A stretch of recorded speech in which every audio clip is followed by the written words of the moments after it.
എല്ലാ പ്രിയപ്പെട്ടവർക്കും ക്രിസ്തുയേശുവിൻ്റെ നിസ്തുല നാമത്തിൽ പ്രഭാത വന്ദനം അറിയിക്കട്ടെ. ഇന്നത്തെ നമ്മുടെ ധ്യാനത്തിനായി വെളിപ്പാട് പുസ്തകം 11-ാം അധ്യായം 1 മുതൽ 3 വരെയുള്ള വേദഭാഗം. വെളിപ്പാട് 11-ന്റെ 1 മുതൽ 3 വരെ. പിന്നെ ദണ്ഡുപോലെയുള്ള ഒരു കോൽ എൻ്റെ കയ്യിൽ കിട്ടി കൽപ്പന ലഭിച്ചത്: നീ എഴുന്നേറ്റ് ദൈവത്തിൻ്റെ ആലയത്തെയും യാഗപീഠത്തെയും അതിൽ നമസ്കരിക്കുന്നവരെയും അളക്കുക. ആലയത്തിന് പുറത്തുള്ള പ്രാകാരം അളക്കാതെ വിട്ടേക്കാം, അത് ജാതികൾക്ക് കൊടുത്തിരിക്കുന്നു. അവർ വിശുദ്ധ നഗരത്തെ 42 മാസം ചവിട്ടും. അന്ന് ഞാൻ എൻ്റെ 2 സാക്ഷികൾക്കും വരം നൽകും. അവർ രട്ട് ഉടുത്തും കൊണ്ട് 1260 ദിവസം പ്രവചിക്കും. കർത്താവിൻ്റെ പരിശുദ്ധ നാമം വാഴ്ത്തപ്പെടുമാറാകട്ടെ.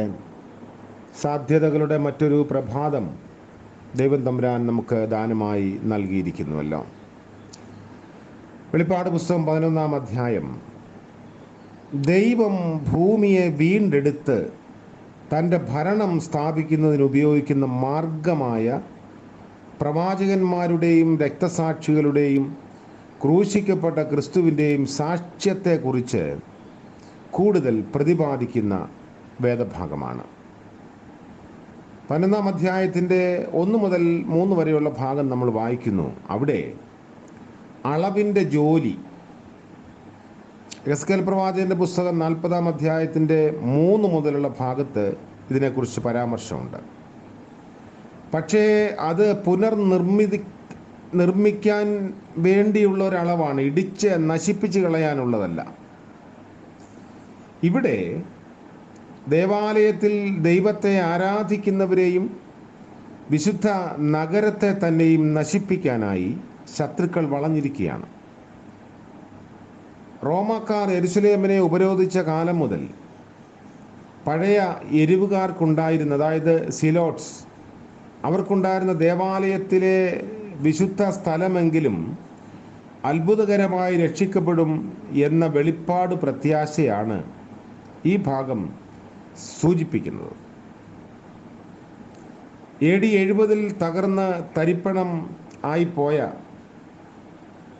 ഒരു വെളിപ്പാട് പ്രതീക്ഷയെ വീണ്ടും ഒന്ന് ജ്വലിപ്പിക്കാൻ ശ്രമിക്കുന്നു.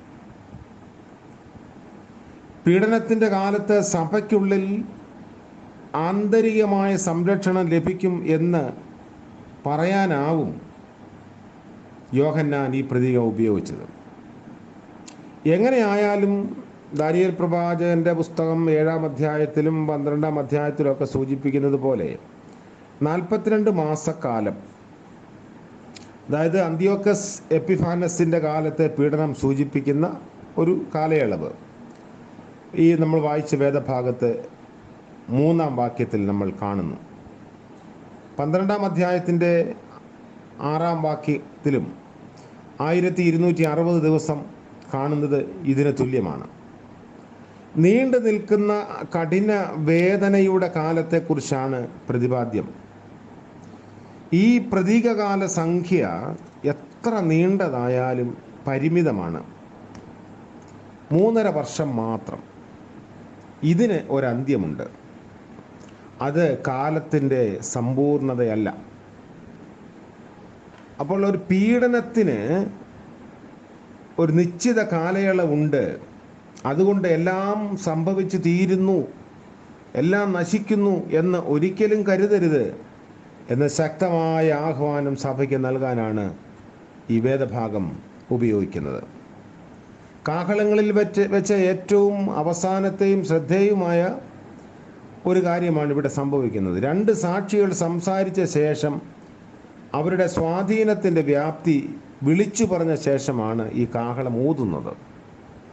15-ാമത്തെ വാക്യം മുതൽ നമ്മൾ കാണുന്നു. 7-ാമത്തെ ദൂതൻ ഊതിയപ്പോൾ ലോകരാജ്യത്വം നമ്മുടെ കർത്താവിനും അവൻ്റെ ക്രിസ്തുവിനുമായി തീർന്നിരിക്കുന്നു. അവിടെ മഹാഘോഷം കാണുന്നു. ഈ വേദഭാഗത്ത് അളവിന് ഉപയോഗിക്കുന്ന ഉപാധികൾ പ്രത്യേകം ശ്രദ്ധിക്കുന്നത് നല്ലതാണ്. ഇതിന് പ്രധാനപ്പെട്ട 2 വാക്കുകൾ ഉപയോഗിച്ചിരിക്കുന്നു. പ്രവാചകന് ദണ്ട് പോലുള്ള ഒരു കോൽ, സ്റ്റാഫ്, റാബ്ഡോസ്, അല്ലെങ്കിൽ റോഡ്, അല്ലെ റീഡ്, അതിനെ കലാമോസ് എന്നാണ് ഗ്രീക്കിൽ പറയുന്നത്.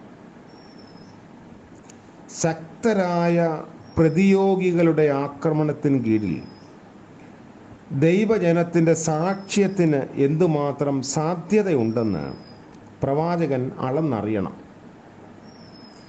വിട്ടുകളഞ്ഞിട്ട വല്ല സ്ഥലവുമുണ്ടോ? കാറ്റിനാൽ ഉലഞ്ഞുപോയ ഒരു ഓട, അതായിരുന്നു യോഹന്നാൻ സ്നാപകന് എന്ത് സാധ്യത ഉണ്ടായിരുന്നു എന്ന ചിന്തയിലേക്ക് കൊണ്ടുപോകുന്നത്. മർക്കോസ് 11:7. അല്ലെങ്കിൽ ചതഞ്ഞ ഓട ഒടിച്ചു കളയാത്ത ദൈവം, ശക്തിഹീനനും പരാജിതനുമായ ഒരു രാജാവിനെ പോലെ മുൾക്കിരീടം തലയിലും ഓടത്തണ്ട് കയ്യിലും വഹിച്ചവനായി അവഹേളിതനായി യാതന സഹിക്കുന്ന ദാസന്റെ ചുവട് പറ്റിയ യേശുവിന് രാഷ്ട്രങ്ങൾക്ക് നീതി സ്ഥാപിക്കുന്ന പ്രക്രിയയിൽ എന്ത് സാധ്യതയാണ് ഉണ്ടായത്? സംരക്ഷിതമായ വിശുദ്ധ സ്ഥലത്തെ ആശ്രയിച്ചല്ല അവരുടെ സാക്ഷ്യം നിലനിന്നത്. നഗരത്തിന് പുറത്ത് മുന്തിരിച്ചക്ക ആട്ടുകയും രക്തമൊഴുക്കുകയും ചെയ്യുന്നിടത്തായിരുന്നു. 14-ാം അധ്യായത്തിൻ്റെ 20-ാം വാക്യത്തിൽ, ഇവിടെ 3-ാം വാക്യത്തിലെ പുറത്ത് ചവിട്ടി മെതിക്കുന്ന എങ്ങനെയുള്ള പദങ്ങൾ ആവർത്തിക്കുന്നത് ശ്രദ്ധേയമാണ്. ഇത് ദൈവജനത്തിൻ്റെ സാക്ഷ്യ മേഖലയാണ്.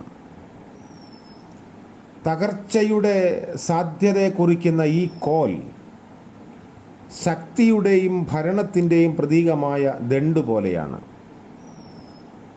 ബാധകളുടെ സമയത്ത് പുറപ്പാട് പുസ്തകത്തിൽ മോശ ഉപയോഗിച്ച വടിയെക്കുറിച്ച് ചിന്തിച്ചാലും നിയമപെട്ടകത്തിലെ അഹരോൻ്റെ വടിയെക്കുറിച്ച് നമ്മൾ ചിന്തിക്കുകയാണെങ്കിലും സങ്കീർത്തനം 2:9 കാണുന്ന, അല്ലെങ്കിൽ വെളിപ്പാട് 2:26, 28 വാക്യങ്ങളിലൊക്കെ കാണുന്ന, അങ്ങനെ ആവർത്തിച്ച് കാണുന്ന ഇരുമ്പ് ദണ്ട് പോലുള്ള കോലിൻ്റെ പ്രതീകം ഈ വേദഭാഗത്തിൻ്റെ ശക്തീകരണം കാണിക്കുന്നതാണ്. സാക്ഷികളുടെ മർമ്മപ്രധാനമായ യാതന അവരത് സഹിച്ചാലും രക്തസാക്ഷിത്വത്തിലും കൂടെയാണ് രാഷ്ട്രങ്ങൾ ഭരിക്കപ്പെടാൻ പോകുന്നത്. കൊടും യാതനകളുടെ വേളകളിൽ പ്രവാചകൻ അനുഭവിക്കുന്ന ശക്തി അവർക്കും ലഭിക്കും. ഈ ശക്തമായ വചനത്തിൻ്റെ നടത്തിപ്പിലൂടെയാണ് രാഷ്ട്രങ്ങൾക്ക് നഗരത്തിലേക്ക് പ്രവേശനം ലഭിക്കുന്നത്. നഗരത്തെ ചവിട്ടി മെതിക്കാനല്ല, ദൈവമഹത്വത്തിൻ്റെ പ്രകാശത്തിൽ നഗരത്തിൽ നടക്കാനാണ് അവർ പ്രവേശിക്കുന്നത്. ആ നഗരം ഒരു സ്വർണ്ണക്കോൽ കൊണ്ടാണ് അളക്കപ്പെടുന്നത്. നഗരത്തിൽ ദേവാലയം ഇല്ല എന്നതും പ്രത്യേകം പ്രസ്താവ്യമാണ്. അതുകൊണ്ട് ദൈവജനത്തിനെതിരെയുള്ള പീഡനങ്ങൾ, ആക്രോശങ്ങൾ, അവരെ ഒടുക്കിക്കളയാനുള്ള ശ്രമങ്ങൾ, ഇത് ചരിത്രാതീത കാലം മുതൽ നിലനിൽക്കുന്നു. എന്നാൽ വെളിപ്പാട് സാഹിത്യത്തിൽ യോഹന്നാൻ നമ്മളോട് പറയുന്നു, ഇത് താൽക്കാലിക പ്രതിഭാസമാണ്. ഏതെങ്കിലും ഒരു സമയത്ത് നടന്ന് പിന്നീട് ഒരിക്കലും അതുണ്ടാവില്ല എന്നും പറയുന്നില്ല. ഇത് ഒരുപക്ഷെ ആവർത്തിക്കപ്പെട്ടേക്കാം. എന്നാൽ ഇത് താൽക്കാലികമാണ്. ദൈവജനത്തിൻ്റെ പീഡനം, ഒറ്റപ്പെടൽ, മുറിവേൽക്കലുകൾ, ഇതെല്ലാം താൽക്കാലികമാണ്. ദൈവം തൻ്റെ ജനത്തെ നിയന്ത്രിക്കുന്ന, വീണ്ടെടുക്കുന്ന ഒരു നാളുണ്ട് എന്ന പ്രതീക്ഷയിലേക്കാണ് യോഹന്നാൻ തൻ്റെ അനുവാചകരെ ക്ഷണിക്കുന്നത്. പുതിയ ദിനത്തിൻ്റെ പ്രഭാതത്തിൽ നമുക്കും അതിനോട് ചേർന്ന് ദൈവത്തെ സ്തുതിക്കാം. നമുക്ക് പ്രത്യാശയുള്ളവരാകാം. ദൈവം തൻ്റെ കരങ്ങളിൽ നമ്മളെ ഉപയോഗിക്കേണ്ടതിനായി നമ്മെ തന്നെ സമർപ്പിക്കാം. പ്രാർത്ഥിക്കാം. ഞങ്ങളുടെ മഹത്വത്തിൻ്റെ പ്രത്യാശയായ വാഴ്ത്തപ്പെട്ട ദൈവമേ, സ്വർഗീയ പിതാവേ, മനോഹരമായ മറ്റൊരു പ്രഭാതം കൂടെ ദാനമായി നൽകിയതോർത്ത് നന്ദി നിറഞ്ഞ ഹൃദയത്തോടെ സ്തോത്രം. അവിടുത്തെ സന്നിധിയിൽ വന്ന തിരുനാമത്തെ ഞങ്ങൾ വാഴ്ത്തുന്നു. ഇന്ന് പകൽക്കാല ജീവിതത്തിൽ കർത്താവിൻ്റെ കരുണയടിയങ്ങളോട് കൂടെ ഇരിക്കണമേ. ആലോചകനായി വഴികാട്ടിയായി ഞങ്ങളെ നയിക്കണമേ. കർത്താവെ, അവിശ്വസ്തതകൾ, അവിശ്വാസങ്ങൾ ഞങ്ങളോട് ക്ഷമിക്കണമേ. പ്രഭാതം മുതൽ പ്രദോഷം വരെ ഞങ്ങളുടെ പ്രവൃത്തി മേഖലകളിൽ, ഉത്തരവാദിത്വ നിർവഹണ ഇടങ്ങളിൽ, കണ്ടുമുട്ടലുകളിൽ ദൈവം തമ്പുരാൻ്റെ കരുണ കൂടെ ഇരിക്കണമേ. വഴുതി പോകാതെ വണ്ണം കാത്തുകൊള്ളണമേ. ഇന്ന് ജന്മദിനം ആഘോഷിക്കുന്ന പ്രിയപ്പെട്ടവർ, വിവാഹ വാർഷികം ആഘോഷിക്കുന്നവർ എല്ലാവരെയും ഓർത്ത് നന്ദിയോടെ ഞങ്ങൾ അങ്ങയെ സ്തുതിക്കുന്നു. കരുണയിൽ ആശ്രയിക്കുന്നു. കൃപ പകരണമേ. പുതുവർഷത്തിൻ്റെ നന്മ ദൈവം തമ്പുരാൻ്റെ ദാനമായി ഏവർക്കും അവിടുന്ന് കൊടുക്കണമേ. യേശു മശീഹ മൂലം പ്രാർത്ഥിക്കുന്നു. കൃപയോടെ കേൾക്കുമാറാകണമേ. ആമേൻ. ത്രിയേക ദൈവത്തിൻ്റെ കരുണയും കാവലും നാം എല്ലാവരോടും നമ്മുടെ ആവശ്യങ്ങളോടും കൂടെ ഇപ്പോഴും എപ്പോഴും എന്നേക്കും ഉണ്ടായിരിക്കുമാറാകട്ടെ. ആമേൻ.